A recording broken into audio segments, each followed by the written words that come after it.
Hello, everyone, and welcome to Challenge 1 of Shogi X's challenges, The Trial of the Crane. If you don't know what Shogi X is, it is a series of 8 games that I am producing on my channel and will be explaining thoroughly, as well as selling later. But the goal of this is to start you off from only knowledge of Western chess and possibly some knowledge of Shogi, and by playing a variety of games that are based off of and also feature movements, special abilities, and other techniques from large board shogi varieties and other chess varieties that I've discovered and find interesting until you can reach the point to play the largest game that I've produced, which is based off of Taikyoku Shogi. And if you don't know what Taikyoku Shogi is, it is a 36 by 36 board. But for now, we're going to start with the simpler 11 by 11 Trial of the Crane challenge here. And I will be explaining everything about this in this video. First off, I want to explain a few differences from Western chess, as I am going to be assuming that anybody watching this video has at the very least knowledge of how Western chess works. First off, there is no castling, and pawns move much differently in this version as they do in Western chess, so there is no en passant either, or en passant, however you want to say it. But many other differences you might note immediately is that you have some pieces that are past the pawn line in the starting positions. That's these two pawns here, and every single game will feature these pieces, and I'm going to be referring to them as forward units. They are units that start in front of your pawn line and are already set up to start defending or help in placing pieces early on in your game. They can also just be used as extra pieces as the game progresses further, but they are important and should be recognized as slightly different than other pieces. As well, you might note that there is an empty space in both of these players' starting lineups, one on each side of their board, and these starting spaces that are empty will just be referred to as empty spaces, but these are important as well, as they give the player more room to deal with. For example, in this starting setup right here, with this empty board space, the rook can immediately slide over and take this space if it needs to. Otherwise, the bishop could. The copper general, gold general, and if this treacherous fox wants to back up one space, it could also take that area. It simply gives the player more room to deal with all their pieces quicker and more efficiently, given the fact that they have empty space. And as the boards get larger, you'll notice that each one of these spaces, you'll have one on each side of your board for the first game. The next game will have two on each side of the board, 3 for the one after that, 4 for the one after that, and it goes on and on all the way up to 8, which is the 8th challenge and final trial. The only other thing I want to bring up before we go on is that if you're only used to Western chess, you might note that this is a 11 by 11 board, which means there is a middle row, which is where the king sits. But also you might note that to its left is a Kirin, and to its right, well, diagonally right, is a phoenix. And since these are not the same piece, when you go up to the next piece, you'll note that the phoenix is not here and the Kirin is not here. They are swapped. Same for the cunning tanuki and the treacherous fox here. It is cunning tanuki on this side and treacherous fox on this side. That is because this board is not mirrored, it is flipped. So, for example, the pieces that are in this row that are different from the pieces in this row's pieces will be in this row on this side because the board is flipped, not mirrored.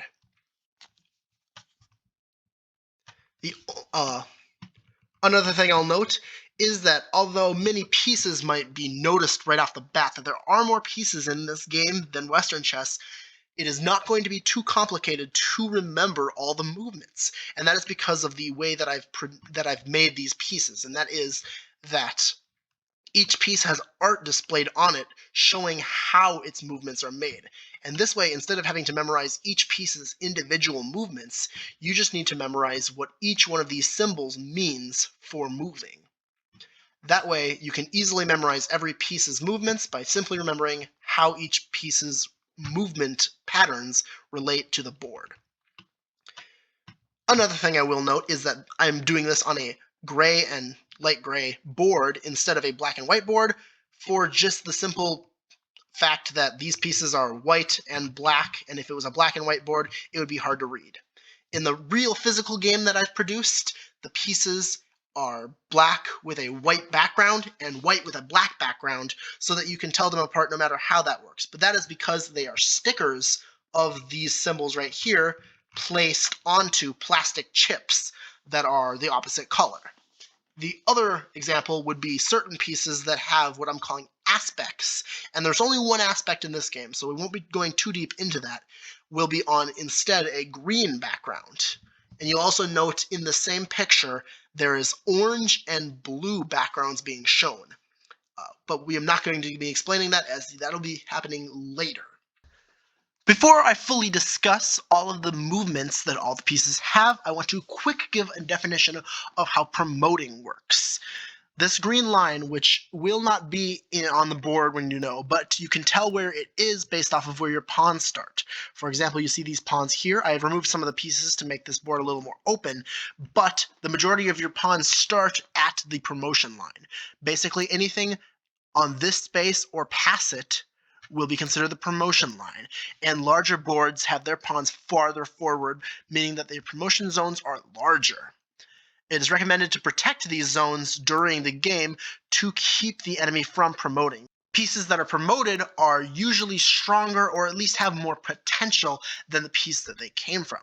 For example, if I was to move my Kieran into this space here, it would promote to a lion.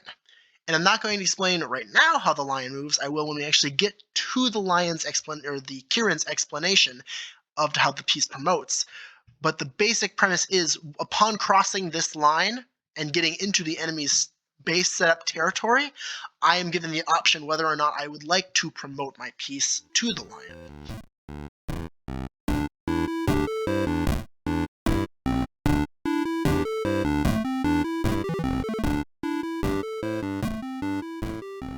First, we'll be talking about the pawn, and the first movement type we'll be discussing is the step move.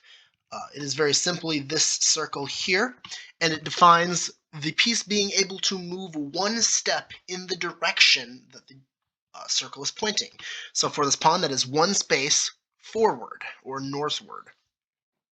You'll note that unlike the pawns of Western chess, the pawn from Shogi and going through all these shogi varieties will be the same, and that pawn can only move one space forward. It does not have a double step starting move, and it does not capture diagonally. It captures in the same direction that it moves. So for example, in this position right here, if it was black's turn to move, the pawn could capture the treacherous fox. If you are able to get a pawn into the promotion zone, it turns into a token, which has the exact same movements as a gold general, but is a different piece for reasons that will be discussed later.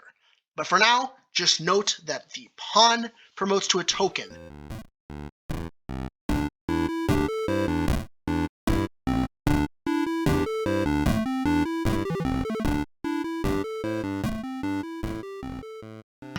Next up, we have the ox cart, and this has a new movement symbol, that symbol being this line, which symbolizes a ranging move.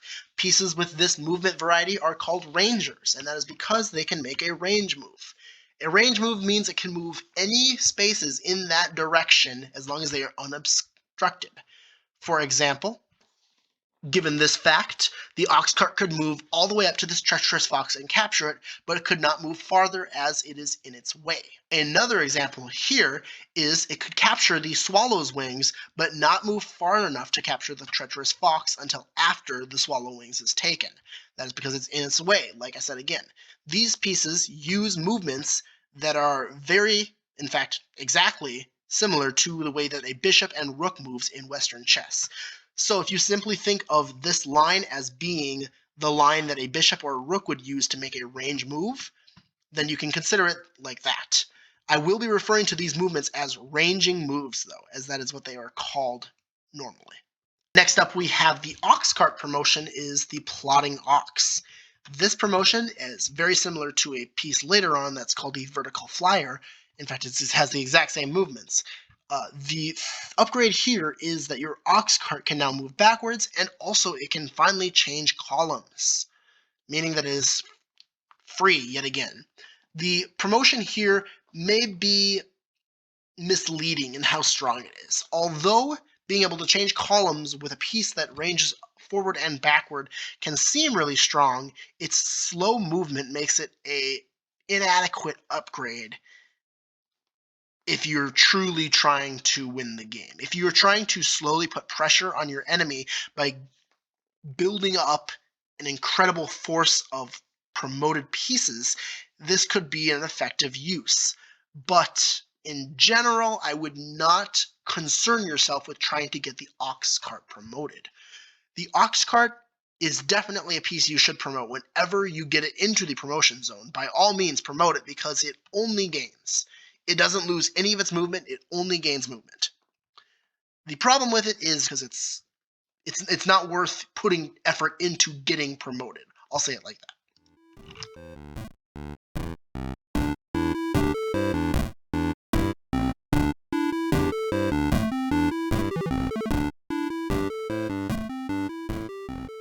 The liberated horse. And again, this is a piece that has a new symbol for us to discuss. This is what is going to be called the limited range symbol. And it is simply noted by a step move outside with a line or multiple splittings going through the center of it to show how many steps it can make. It's called a limited range because depending on how many spots it's split into, it can make up to that amount of step moves in that direction. For example, the liberated horse here has a 2-step limited range, which means it can range up to 2 spaces. It works the same way that a range piece works, but it has a limited number of moves it can make in that direction. So for example, it can range up to this swallow's wings that is behind it and capture it. But in the same manner, if this treacherous fox is in its path, it cannot get to the swallow's wings, as it must stop at intervening pieces. This would include friendly pieces if you haven't caught on to that yet. You cannot capture your own friendly pieces, but they would still be in your way for ranging and limited ranging pieces. I will also flash up on screen right now all of the different limited ranges there are, as there is a single step, which is a step move, but then there is the double limited range, the triple limited range, quadruple limited range, 1 for 5, 1 for 6, and all the way up to 7 for limited ranging pieces. And again, these follow a very simple pattern of just simply being a range up to that number of spaces moved. Another thing I want to note about the liberated horse and the ox cart, which was previously discussed, is that these pieces are what I'm going to be calling column locked or column bound pieces. These ones specifically are column bound, but this is describing the fact that they are stuck in a certain number of columns. Column locked is the harshest variety of this, being only limited to 1 column. The liberated horse and ox cart can both only move up and down within the column they start in. And that is because they have no sideways movements of any variety and no diagonal movements of any variety. Now, a note, when they promote, this could change, but the piece's base movement does not have any manners of which it can change columns. Next up, we have the liberated horses promotion, which is the Mighty Knight.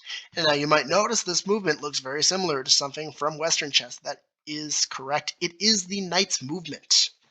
This symbol here simply means that it can move to a space, 1 space away, and to the left or right. So it is a jump move and then a turn this direction, in the same way that many people will explain chess horses as moving like that. Personally, I think it's easier to notice that horses move like this, but that is just my personal opinion, and doesn't actually have anything to do with the moves of this piece. It moves like a knight. It can hop intervening pieces, and it moves like this.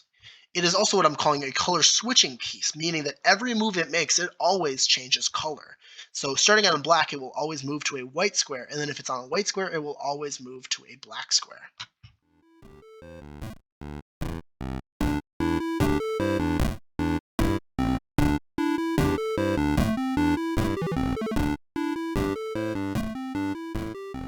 Our next example of a step mover that you will get in this game is the Copper General. As you can see, it has 4 step move options, one directly behind it, one directly in front of it, and diagonally and forward in both directions. I've quickly put up this blue wall so that it is easier to tell the difference between the pieces' movements, as ranging pieces can lap into each other's room, but showing off the Copper General's promotion is a side mover, which, as you can see, ranges both sides and has a step move forward and backward. Now, this is an example of a piece you might not want to promote, especially if your Copper General is getting close to the enemy king. The Copper General overall can hold more space attacking a piece, whereas the side mover is much more focused on protecting your pieces.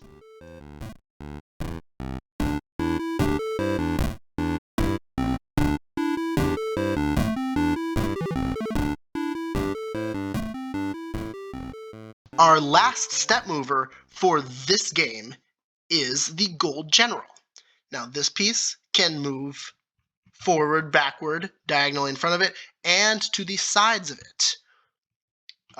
Very simple to note, that is just another step mover in your arsenal. Gold General promotes to a Rook. Again, sometimes the Gold General might be close enough to your enemy's king, or Crane King in this situation, that it might be superior to just keep it as a Gold General. As a reminder, if you are in the promotion zone and you make a move whilst inside of it, you can still promote your piece, even if you refuse to promote it upon its first move in. This includes moving out of the promotion zone. If you are in the promotion zone and move out, you can promote your piece upon moving out as well, as long as you started your turn within it.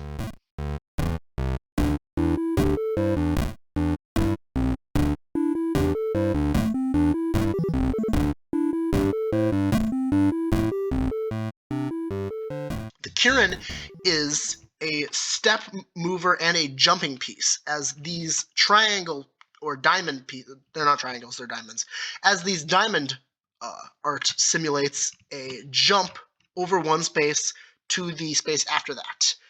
In this example, the Kirin could jump over the treacherous fox and land in this space, or it can take a diagonal step upward. This piece is, if you haven't noticed, color bound, which is a term I will be using to describe pieces that are bound to one color of the board.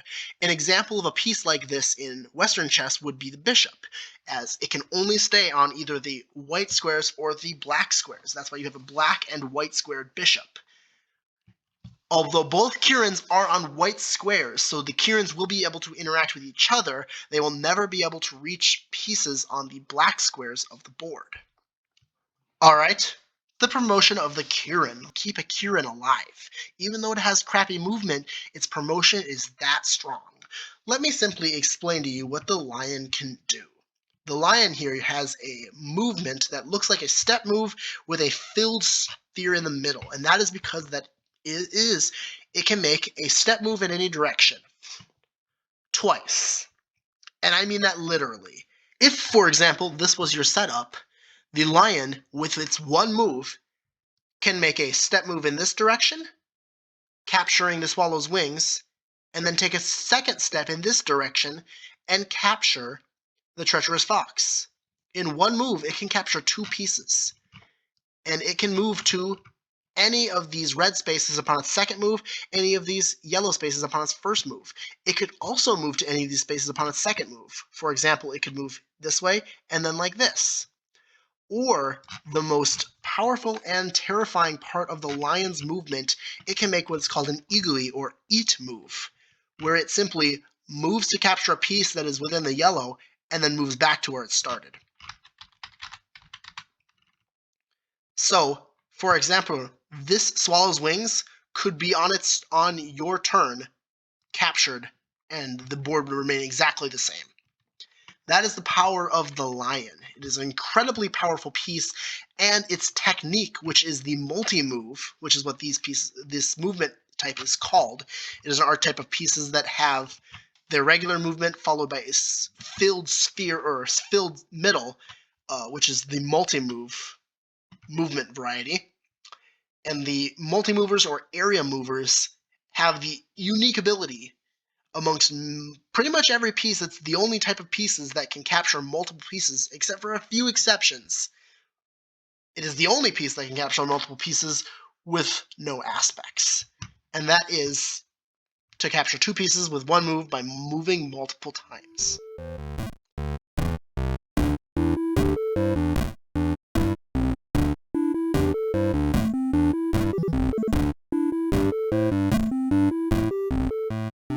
Next up, we have the Phoenix. Now, the Phoenix is kind of like the opposite of the Kirin. Instead of diagonally stepping and orthogonally jumping, orthogonal is a term for the movements that the rook makes. The Phoenix will orthogonally step move and diagonally jump. Like I said, this diamond still defines a hop over one space. So in this example, it could hop over the treacherous fox to capture the swallow's wings, even though the piece is in its way because it's making a jump move. This will be continued on throughout, as these diamonds will always be referring to a jump move, where it hops over a piece. If you were wondering where the queen was in all of this, because there was no queen in the starting setup, it's within the Phoenix.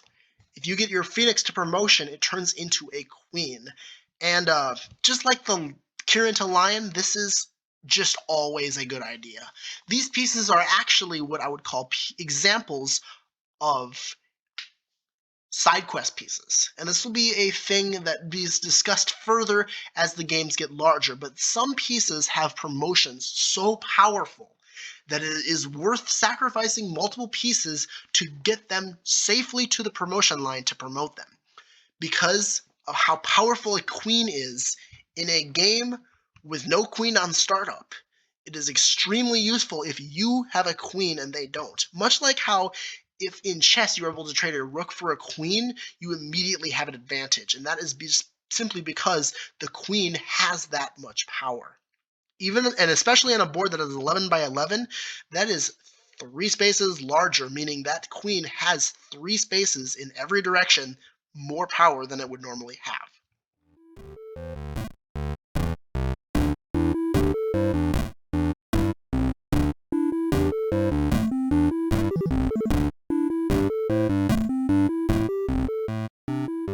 The next piece I will be discussing is the Crane King themselves. Now, before I get into its movement, I will note that the Crane King is only in one game. This one, this first game. And that is because of the unique aspect or unique challenge that each one of these challenges is going to be giving the player. For example, this game is called Trial of the Crane for the exact reason that it has the Crane King inside of it. Its unique twist on the game and its unique movement pattern for a royal piece is all to do with that, and I will explain that fully later. But for now, I just want to note that it is the first piece that you'll see, and the only piece in this game that has what is called an aspect, and that is the symbol above its name. And that symbol is the royal aspect, meaning that it is the piece that must be captured to end the game. Every game will have a royal piece. That piece usually will be called the king, although in this game it is the Crane King, and in other games that might be something else. But if you have no pieces on the board remaining that have the royal aspect, you lose the game, and the enemy player would be the victor. And unlike chess, there is no checkmate. The game ends when your opponent captures all your royal pieces, or all of your opponent's royal pieces, then you would win. Now let's explain these movements. The Crane King can move one step in every direction, as symbolized by these circles, which are step moves.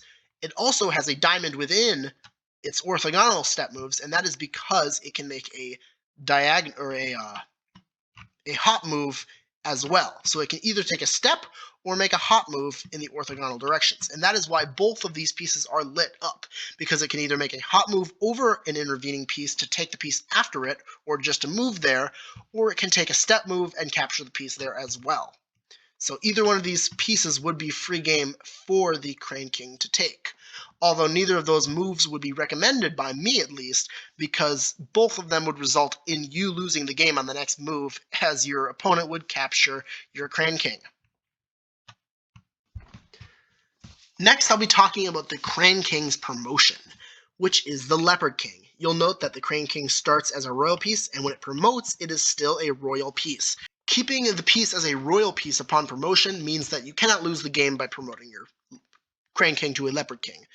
And the entire reason that this game is special, and the whole reason that the Crane King is only in this version, is because of how strong the Leopard King is. Especially in a board this small in comparison to the other boards we'll be getting into, the Leopard King can very easily feel like a queen in combat and escaping situations. It can step range or limit range up to 4 spaces. That's because it is a step move divided into 4 sections, meaning it can range up to 4 sections. The Leopard King is the last piece in this game that I would definitely at least consider you always want to promote this. There's no situation where you don't want to promote your Leopard King. And that's simply because once you have a Leopard King instead of a Crane King, you've pretty much won the game. Unless the enemy has such a material advantage because of you trying to promote your Crane King to a Leopard King that they overwhelm you immediately, you can easily pick off pieces with a Leopard King and just apply so much pressure because of how devastating it is to have this escape potential from a royal piece. It's really hard to trap a Leopard King.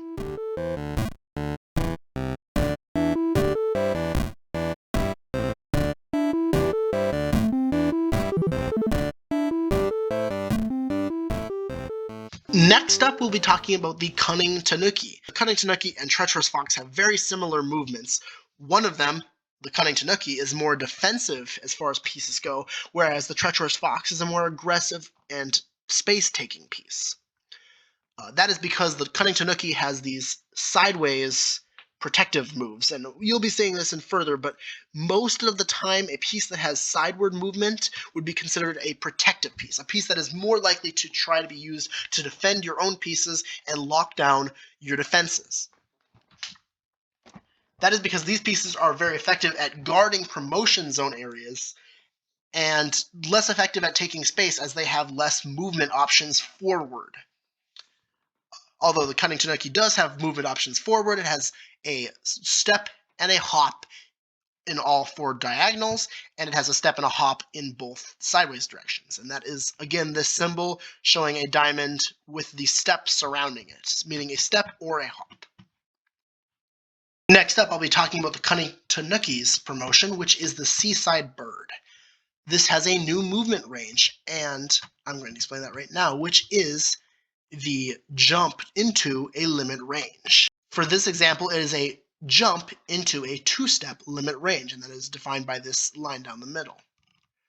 This means that it can make a jump move over an intervening piece. So if there's a piece here, it could still make this move. And then after it moved here, it can move up to 2 more spaces. This would not work if there was a piece here. If there was a piece here, it could simply make a jump to this space and stop there. If there was a piece here, it can make a jump to this space and then step and take that piece, but otherwise it's in the way for the rest of the range.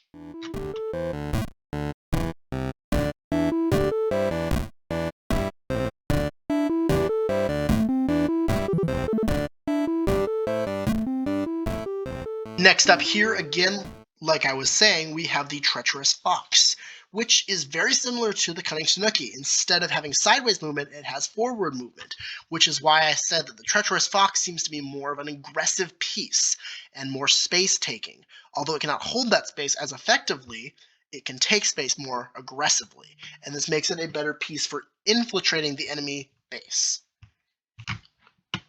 Next up, the Treacherous Fox's promotion to the Clever Kitsune.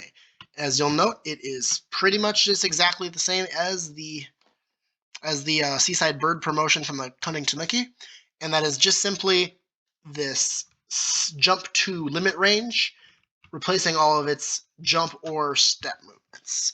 Again, same reasons here, is that it's more effective in checkmating if you can suffocate, but otherwise the Treacherous Fox holds space better. And so it is questionable whether or not you should promote, although the Clever Kitsune is faster.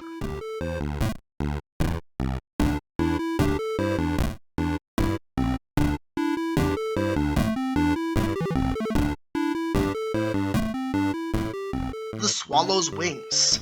Now, this piece has 2 ranging moves to the sides of it, and it can also move similar to the copper general discussed earlier, step moves directly in front and behind it and diagonally in front of it. Now, these pieces, which have combinations of step moves and ranging moves, would be considered strangers, as in a step ranger. They have stepping moves and ranging moves. Usually the step moves simply give it more variety for where it can move to, allowing its range move to take more effect. This is very obvious for the swallow's wings in the fact that it has these 2 sideways movements, mainly meant for protecting and guarding promotion zones and your own pieces within your backline. And it has step moves in order to move it around, maneuver it to help those range moves be effective, as it would only be able to stay on one row of play, whereas giving the step moves give it the freedom to move to new spaces. The swallow's wings promotion, which is the angel wings.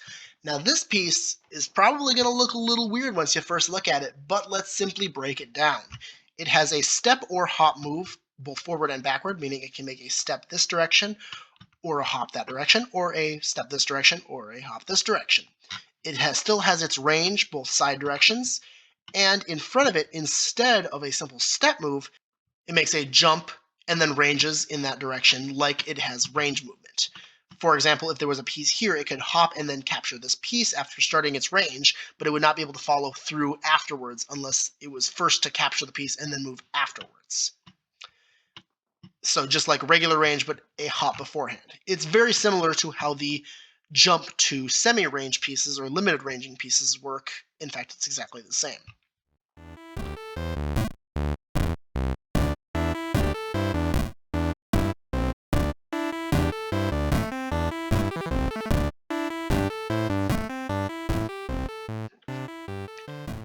The next piece we'll be going over is the bishop. And if you've played Western chess, you know what the bishop is, and I probably don't have to explain too much for you. The only thing I will note is that the bishop would be considered stronger than a knight in this version rather than regular chess. Regular chess, they're equal value. The larger the board gets, the more strong ranging pieces are, because the bishop can simply get to the board faster, and usually, speed is one of the most important factors when it comes to these games, as losing speed means losing tempo, and the more tempo you lose, the faster your opponent can build up a strong castle to destroy yours or fortify themselves strong enough so that they can simply invade without worry of your invasion incoming. I'm going to fly through the bishop and rook promotions, as they might be very simple if you just simply look at the piece. The bishop promotes to a dragon horse, which is a bishop that can make a step move in any orthogonal direction. This does give it the ability to change colors.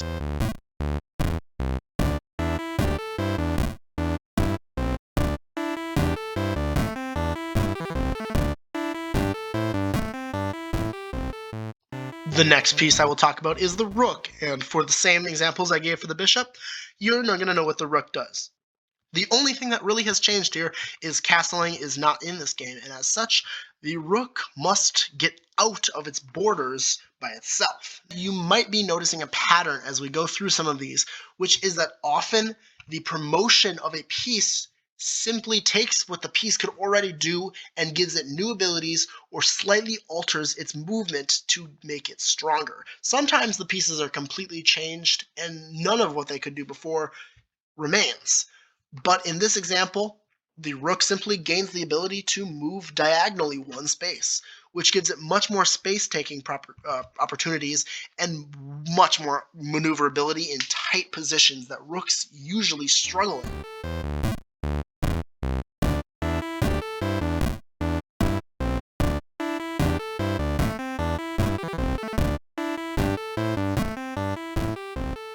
Next up, we have the Flying Falcon, which, as you can see, is a stranger. It has a step move and it has ranging, and it looks very similar to a bishop, if you'll note. But there is a huge difference, And you might say huge difference, might be over exaggerating because it's just a simple step move, but this changes everything. Because this means that this bishop is no longer colorbound. Now, in the base setup, if you'll note, both bishops that you have are on the same color. That is because the middle of the board separates the board evenly into split colors, meaning that both bishops would be on the same color as long as they are on symmetrical sides of the board, which they are. The Flying Falcons both start on the opposite color, but because they have that one step move that allows them to change colors, and that is all that step move is for, very simply, just change your color. This is much like how the bishop pair in chess is important.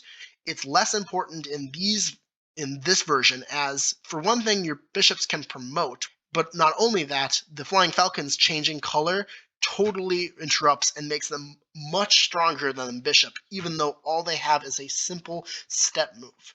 And this is exactly why strangers can be so useful in your game, because the step moves aren't necessarily in their own right strong, but they are used to support the ranging moves. And in this example is a perfect example of how one step move can be the difference between a piece that's useful and a piece that's very useful. We've got the Flying Falcons promotion to the Violent Wind. It simply is almost a queen. It is a queen in all manners except for on the sides. It's only got a step move instead of a full ranging move. This piece is really strong, and if you can at any time get it into position to receive it, even if you have to sacrifice a minor piece or even sometimes a major piece, it could lead to large-scale power in the endgame.